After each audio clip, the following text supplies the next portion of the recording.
So we are already halfway through the Acolyte series, and it's clearly not favored by the majority of Star Wars fans, but is it really that bad?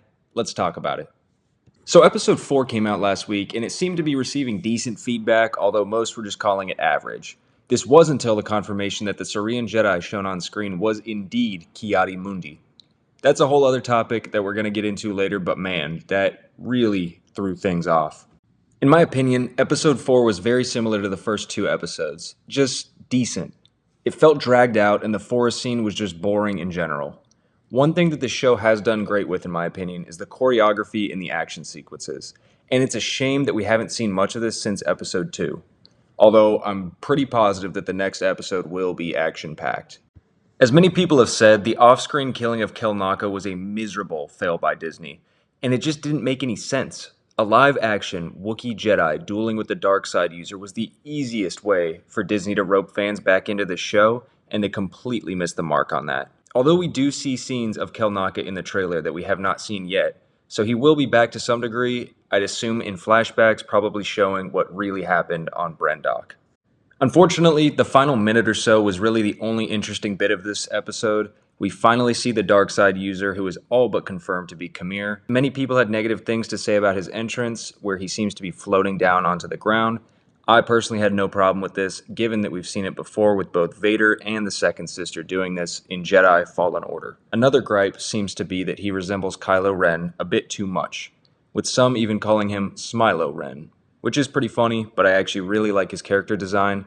And I think that the idea of him putting on this act as Kamir whilst also being the Master could actually end up being pretty cool. We'll see though. We see the Master approach Osha, and it took far too long for all of these Jedi to acknowledge the fact that there is a dark side user in their presence. It isn't until Soul senses it and turns to see the Master that all of the other Jedi follow suit. The Jedi question what he is as he ignites his red lightsaber to the side of Osha. Soul yells out for Osha to run before the Master flicks her out of the way, which triggers the Jedi to ignite their sabers and charge him, which was kind of a weird move in my opinion. The Master completely overpowers them in a singular force push, and that was it. That's the end of the episode. So was episode 4 really that bad? Yes and no. For the most part, it was just a filler episode leading up to the introduction of the Master at the very end. As I said earlier, the biggest problem with this episode was the highly unnecessary and impossible appearance of Ki-Adi-Mundi. Mundi was not only not born yet, but he is also the Jedi that says this in The Phantom Menace. Impossible.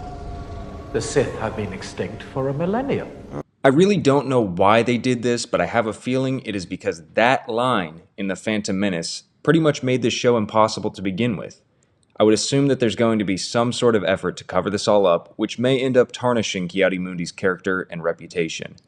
But that still doesn't make any sense to me, because why would Ki-Adi-Mundi not alert Yoda or anybody else of a potential Sith Lord?